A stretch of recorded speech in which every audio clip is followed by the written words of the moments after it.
it's Janet, and I'm back in my craft room. Hey! And I want to tell you a story. Only when I say stories, these are real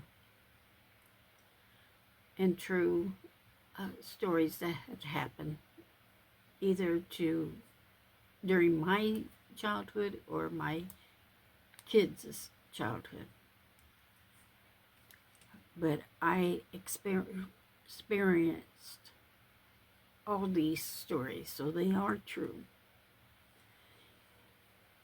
Anyway, when I was little, I think I was about maybe 7, and John was 5. He was 2 years younger than me. So we lived on a ranch in this red house that it wasn't a very great house or anything like that. It had a one huge room that we used as a bedroom. The living room was where my parents had their bed, and then their kitchen, and then the bathroom. So it wasn't a very big one. But it did come with a large enough yard for us kids to play with. We had chickens, ducks, cats, dogs, pigs, and my mom was allowed to have a little, I want to say a 1/4 acre, but it was way smaller than that. The same width of our yard was that little piece of field that my mom was allowed to use for our personal use. So she would grow corn and vegetables, watermelons, stuff like that in that little field. This has nothing to do with that. But I'm just telling you that's a little background story. Now, we 3 youngest kids did not grow up with our 3 oldest siblings. They were already married. One was in the Army. So we 3 were the only ones. And Charles, the oldest of our group, was a little older than that. He was 3 years older than me.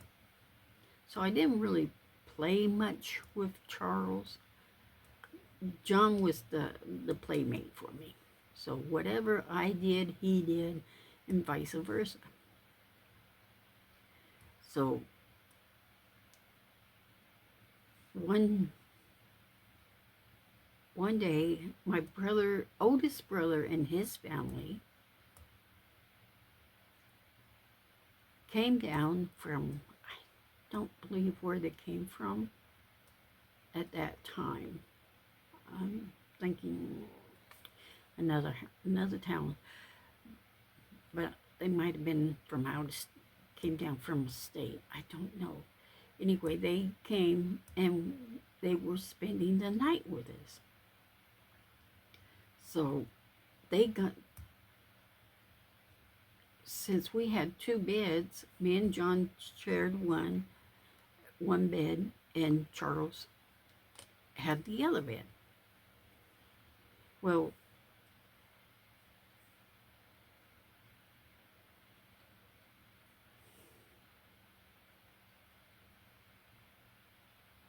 Earl and his wife had our bed, and their 3 little girls had the other bed. I'm not exactly sure where Charles slept, but me and John were sleeping on a pallet, a blanket pallet on the floor, but in the doorway of those two rooms. And it was late at night, and John woke up and he started crying, which woke me up. And my mom comes in, and John, 6 years old, he was really crying, like he was in pain, and we couldn't figure out what was going on. And then I remember my brother, my oldest brother, getting up out of bed and moving the blankets off of us. And when he did that, he said, "Scorpion, scorpion."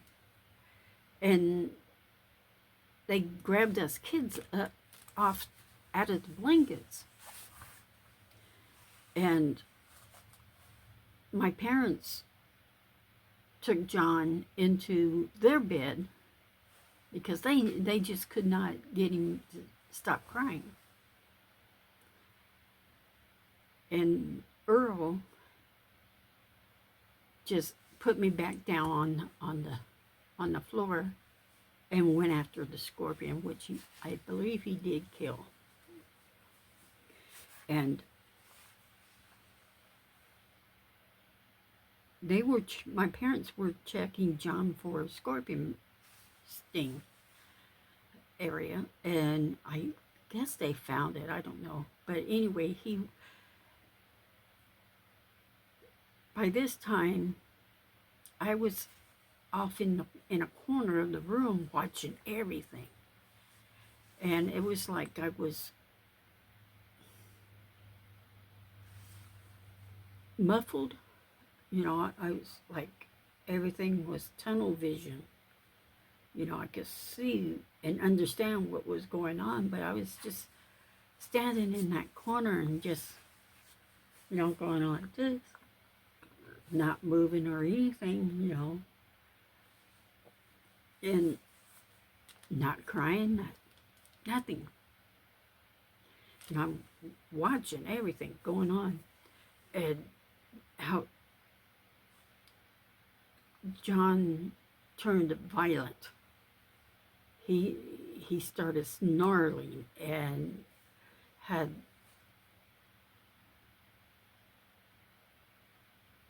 foam coming out of his mouth. Spittle, not foam, spittle coming out of his mouth. And I mean, it was like he was possessed.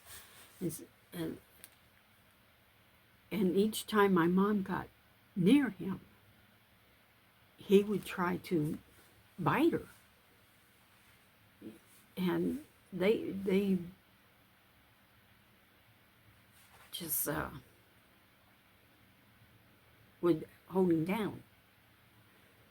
And they packed whatever ice we had from the freezer all around him, because he was sweating and had a high fever, and I mean, he just didn't calm down.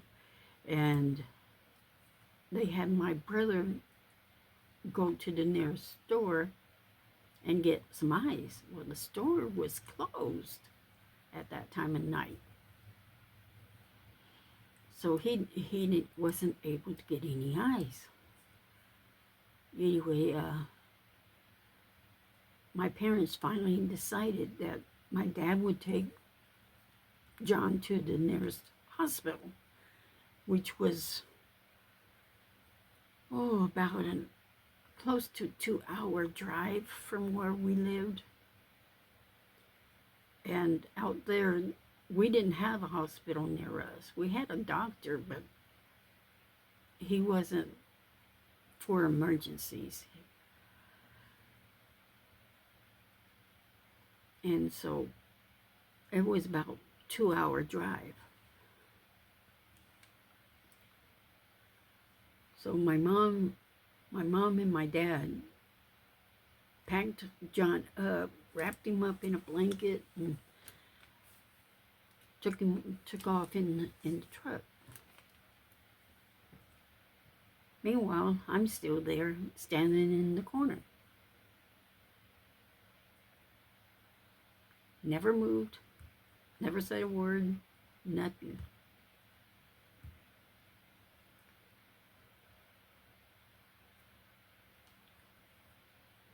Three hours later, my dad comes. And he's hauling ass. I mean, he was hauling ass into the yard, which he never did before. And he stopped that truck. You could hear those brakes. And my brother gets up and goes, What's going on? And my dad, I could hear my dad. Where's Janet? Where's Janet? She's right here. She never moved. She's still here, standing in the corner. Was she bit? Was she bit? Well, I don't know. And my dad comes and goes, Janet, talk to me, Janet. I didn't say anything. I mean, I could see him, but it was like,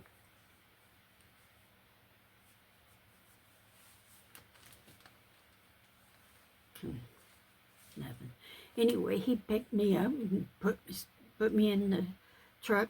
Now, back then, we didn't have to have seat belts, but I kind of wished we had seat belts back then. My dad took off fast, and it took us about maybe an hour and a half to get for a 2-hour trip to the hospital. I mean, he was booking. No cops ever stopped my dad on our trip.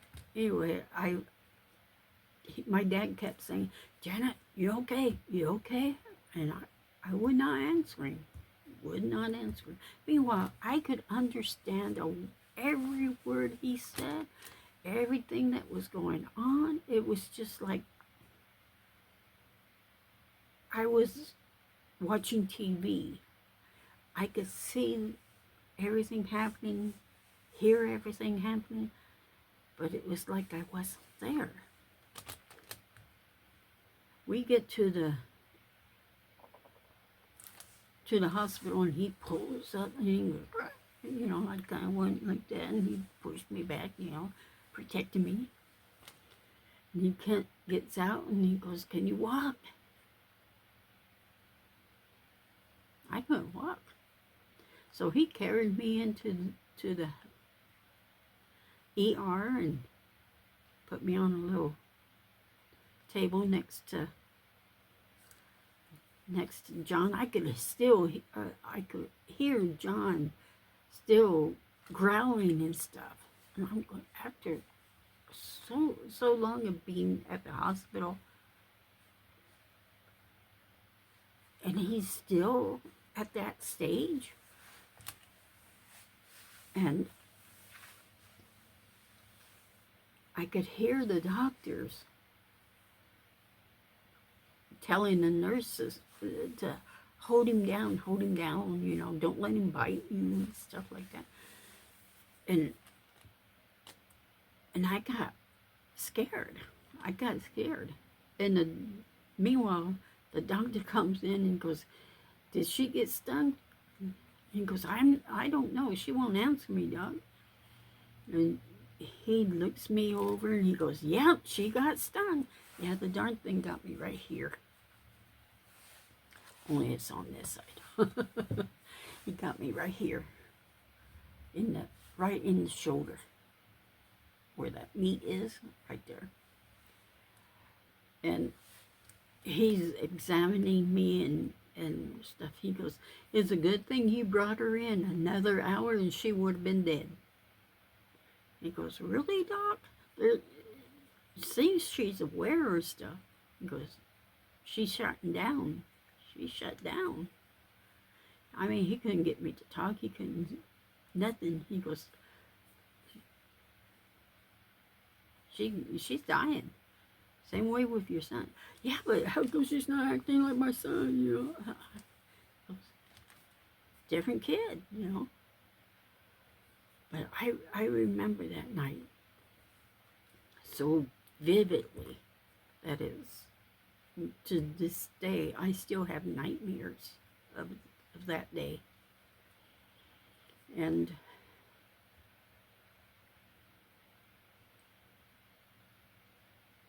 I came out, it was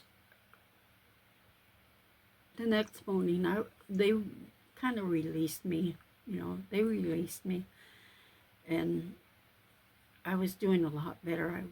I could talk, I could walk, everything. And but they kept John. They kept John for a couple more days. It was a bad time for both of us. And I just recently asked my brother, you know, how did it affect you afterwards?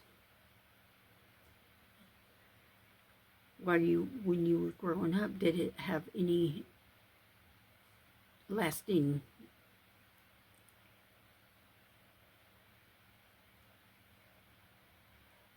effects, you know? And he goes, are you kidding me? He goes, my health is so bad, and it all started with that. And I go, yeah. My health, because of that, I have a lot of health issues.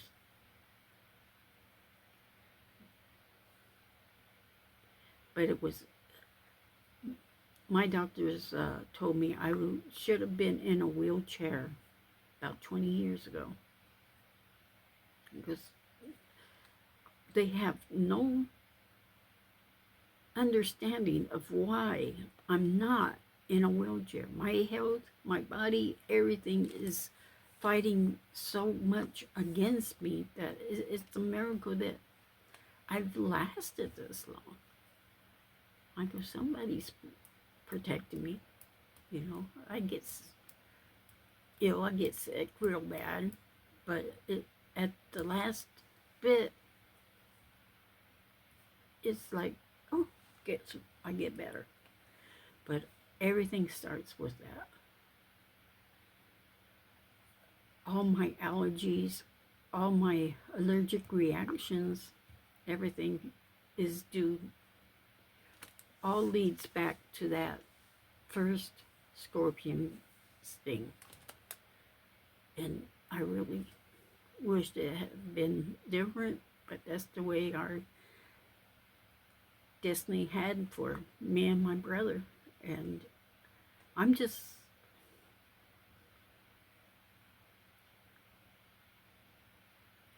thankful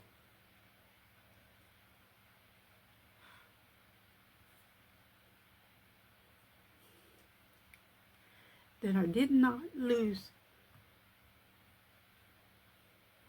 my playmate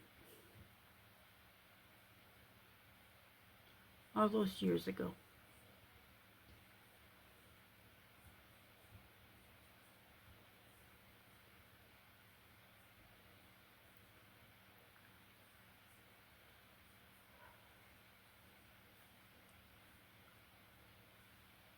And I wish John it was in better health, that it didn't have such a lasting effect on him as it did me.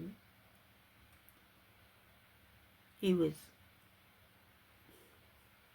like I said, it still brings back nightmares of that. He was it's sort of like watching a zombie movie, you know, how they got all want to eat people. That's how he was. And talk about nightmares. To this day, I still have nightmares from that. takes me back.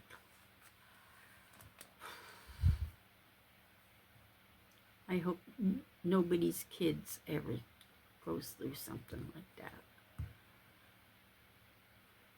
Bad. So,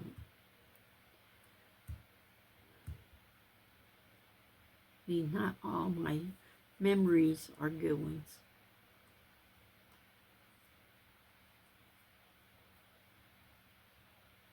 Love you, John. Bye-bye.